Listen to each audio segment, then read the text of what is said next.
باقاعدہ تجوید نہیں پڑھے تھے، اس لیے قاری بھی یہی تھے، یہ بیک وقت قاری بھی تھے، مفسر بھی تھے، 6 زبانوں میں، سبحان اللہ، عربی میں شاعری میرے والد گرامی نے کی، فارسی میں بلکہ آغوش حیرت رباعیات کا مجموعہ ہے، اور یہ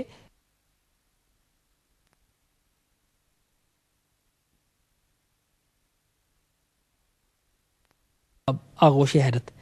یہ رباعیات کی کتاب ہے۔ تو پنجابی میں، سرائکی میں، اردو میں،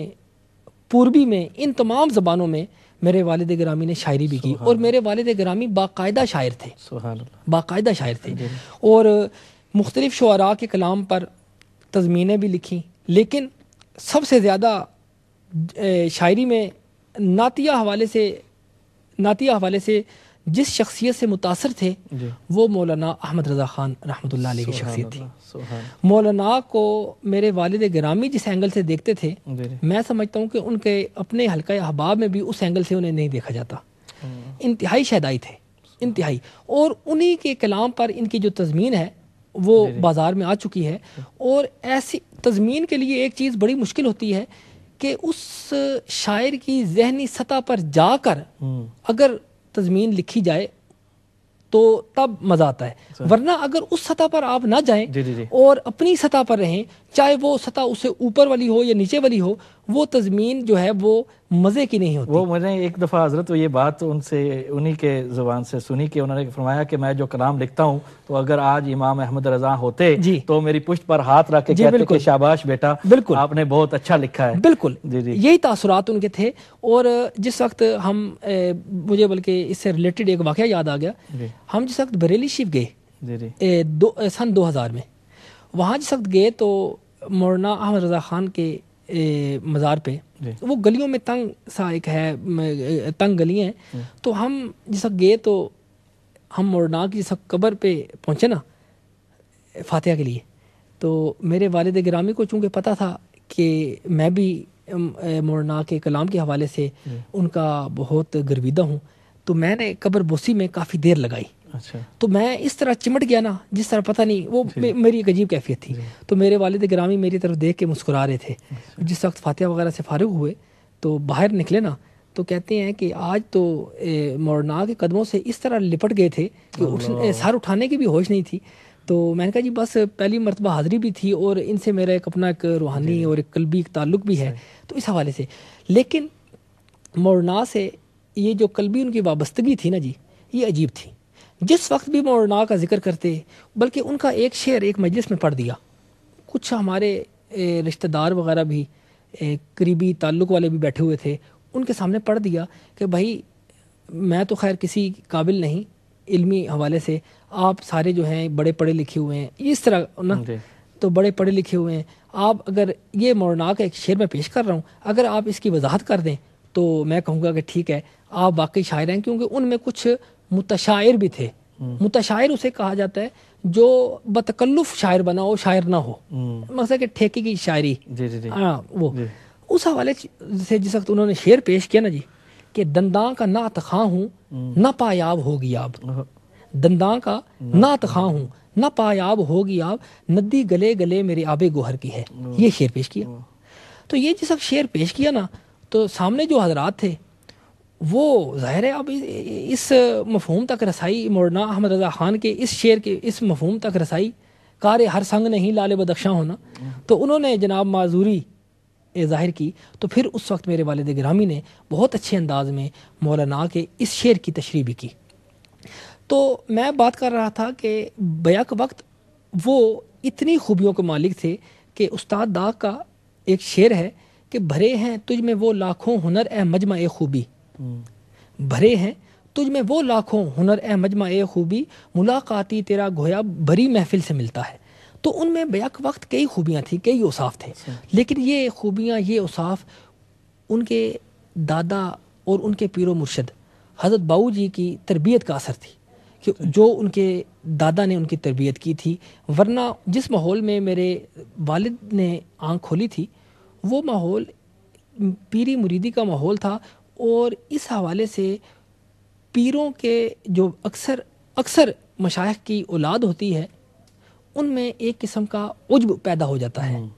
ایک قسم کا تکبر پیدا ہو جاتا ہے ان کی، کیونکہ ان کے ساتھ ان کے مریدین کی جس طریقے سے وہ ڈیلنگ ہوتی ہے، پبلک ڈیلنگ جو ہوتی ہے، ہر وقت ان کی قدم بوسی اور وہ دست بوسی وغیرہ کرنا اور ان کے سامنے ہاتھ باندھے رکھنا، تو اس حوالے سے چونکہ میرے والد گرامی کو یہ ماحول میسر ہی نہیں آیا نا، تو وہ بالکل ایک علیحدہ ماحول میں رہ کے پروان چڑھے، اس حوالے سے یہ جو ساری خوبیاں تھیں نا یہ ان میں جمع ہوگی اس حوالے سے۔ ماشاءاللہ، بہت شکریہ حضرت، جزاکم اللہ۔ انشاءاللہ مزید آپ سے گفتگو سنیں گے۔ اور ناظرین، آپ نے ماشاءاللہ پیر صاحب کے حوالے سے جو یہ میں سمجھتا ہوں کہ ایک پرسنل لائف ہے جو ان کی، وہ ان کے متعلق جو ہے الحمدللہ آپ نے پچھلے بریک سے پہلے بھی اور ابھی بھی ماشاءاللہ یہ آپ نے سنی، اور انشاءاللہ مزید باتیں جو ہیں ہوگی۔ اور میں نے پیر صاحب سے یہ بات کرنی ہے کہ ایز اے والد انہوں نے کیسے پیر صاحب کو پایا، اور انشاءاللہ العزیز۔ لیکن اس پیر صاحب کے گفتگو کے دوران ہمارے ایک اور شخصیت جو یہاں تشریف فرما ہوئے، نعت کی دنیا کے ایک مشہور اور معروف ماشاءاللہ نعت خوان، اور ماشاءاللہ نعت کی دنیا میں بہت زیادہ ٹائم، اور میں سمجھتا ہوں کہ انہوں نے جو نعت ایسوسیشن، جو انٹرنیشنل نعت ایسوسیشن ہے، اس کے حوالے سے الحمدللہ پوری دنیا کے اندر جو ہے سرکار دو عالم صلی اللہ تعالیٰ علیہ وبارک وسلم کے جو ہے وہ گیت گا رہے ہیں، اور جو نوجوان نسل ہے اس کو اس طرف لگا رہے ہیں۔ میری مراد قاری جاوید اختر صاحب سے ہے، وہ تشریف لا چکے ہیں ماشاءاللہ۔ قاری صاحب کے بلا السلام علیکم ورحمۃ اللہ وبرکاتہ۔ حضرت کیسے مزاج؟ ٹھیک؟ جی، تو انشاءاللہ ناظرین، قاری صاحب کی وجہ سے ہم نعت شریف بھی سنیں گے، لیکن اس سے پہلے میں اپنے دوسرے مہمان پیر سید عرفان شاہ صاحب مشہدی کی طرف چلتا ہوں۔ اور شاہ صاحب قبلہ، میں تصوف کے حوالے سے بات جو ہے وہ پہلے آپ سے کرنا چاہتا ہوں کہ اسلام میں تصوف کی کیا اہمیت ہے، اور یہ جو شریعت کا نظام ہے کیا یہ تصوف کے نظام سے خلاف ہے؟ بسم اللہ الرحمن الرحیم، نحمدہ ونصلی ونسلم علی رسولہ الکریم، اما بعد فاعوذ باللہ من الشیطان الرجیم، بسم اللہ الرحمن الرحیم، والذین جاہدوا فینا لنہدینہم سبلنا، صدق اللہ العظیم۔ الصلاۃ والسلام علیک یا رسول اللہ وعلی آلک واصحابک یا حبیب اللہ۔ حمد و صلات کے بعد معزز شرکاء و ناظرین و سامعین، آج امہ چینل پر حضرت شیخ طریقت قادر الکلام شاعر اور خانقاہی نظام کی بلند آہنگ شخصیت، اور اپنے وقت میں تصوف کی آبرو حضرت قبلہ پیر سید نصیر الدین شاہ صاحب نصیر رحمۃ اللہ علیہ رحمتاً واسعہ، آپ کے شخصیت، آپ کی زندگی کے بارے میں امہ چینل پر جو پروگرام رکھا گیا ہے، اس میں آخر کو بھی مدعو کیا گیا۔ یہ محترم شہزاد صاحب اور ان کے منتظمین کی کرم نوازی ہے کہ انہوں نے آخر کو اس عظیم پروگرام میں حاضری کا موقع دیا۔ آج ان کے فرزند گرامی حضرت صاحبزادہ غلام نظام الدین صاحب گیلانی حافظہ اللہ یہاں تشریف فرما ہیں، اور ابھی انہوں نے اپنے والد گرامی کے بارے میں بہت خوبصورت گفتگو فرمائی ہے۔ محترم شہزاد صاحب، آپ نے تصوف کے بارے میں جو بات کی کہ اس کا شریعت سے کیا تعلق ہے، اس سلسلے میں یہ گزارش ہے کہ تصوف اور صوفیہ یہ شریعت کے احکام پر عمل کو آسان بنانا اور عملی طور پر احکام شریعت اور جو مرضات رب ہیں، یعنی اللہ رب العزت جل وعلا کی جو مرضی ہے، اس کی جو منشا ہے، اس کے احکام دیے ہیں اس نے اپنے بندوں کو، جو مکلف ہیں اس کے، ان کی طبیعتوں کو سہولت کے ساتھ شریعت کے مطابق کرنا، یہ ہے صوفیاء کا کام اور تصوف کا کام۔ ایک مبلغ کا کام ہوتا ہے، ایک عالم کا کام ہے احکام شریعت سنا دینا۔ اب اس کو اس سے غرض نہیں کہ لوگ کس طرح اس پر عمل کرتے ہیں، عمل کرنا ان کے لیے آسان ہے مشکل ہے۔ ان کا مطلب یہ ہے کہ اللہ ہمارا الہ ہے، اس نے حکم دیا آپ عمل بجا لاؤ۔ آپ کو سردی لگتی ہے،